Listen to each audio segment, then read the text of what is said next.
Hi guys, welcome to another video on MaxiAspie, and today I'll be talking about autism and epilepsy. So over the years there have been studies to suggest that there is a link between autism and epilepsy, and if you are autistic you are more likely as well to have epilepsy. My story is very different because I didn't know I had epilepsy until very later on in life, and I think the damage for my epilepsy was more to do with medicine rather than obviously just being autistic. However, today I'm making this video to make sure that people understand the clear differences of epilepsy and autism. So it's important to know that epilepsy is an imbalance of brain chemistry, which basically means that messages that travel between nerve cells and neurons are scrambled.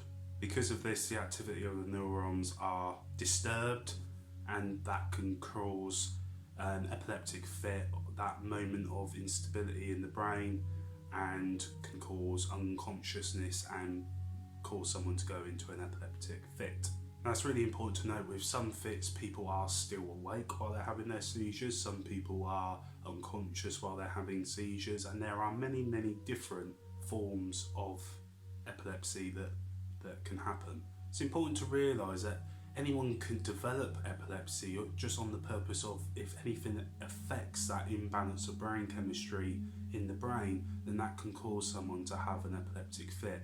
And actually anyone could have one fit in their lifetime and not actually have another fit ever again, which is what I was first told when I had an epileptic fit. However, 2 years later that fit then happened. Mine could have been caused because of the medication I was on, mine could have been caused because a bump to the head, mine could have been caused just because I've got that chemistry imbalance in the brain. However, it was not caused by the fact that I'm an autistic person. However, there is a link, and it does suggest that autistic people are more likely to have epilepsy, and epileptic people are more likely to be autistic. And we know from a study in the 60s that autism is a condition of the brain. All that we do know at the moment is that autistic people are more likely to develop epilepsy rather than neurotypical people.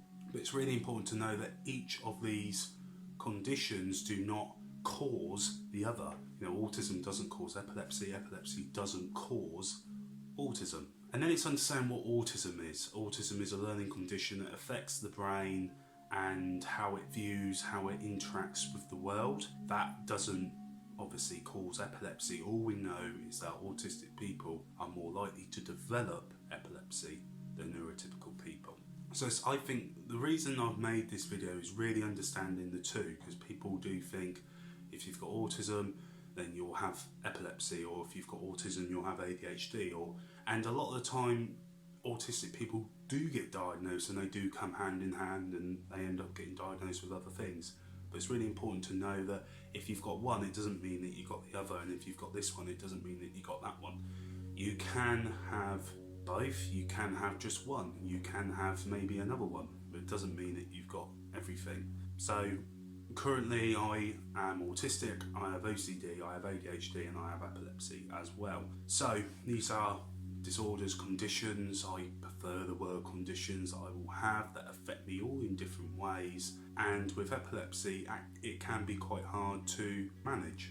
Because of my conditions as well, I have other conditions such as high blood pressure as well, so I've always got to keep on top of my health, otherwise it will slowly deteriorate, and it can be hard to establish, okay, am I feeling dizzy, or am I feeling odd, or am I feeling a little bit different because of this condition, because of that condition, or because of this. And that can be really hard, distressing and exhausting to always sort of manage, to understand what one is affecting me in this way today. But my message out there is to people that they are invisible conditions, you don't see them, and it's just important to know that they are different.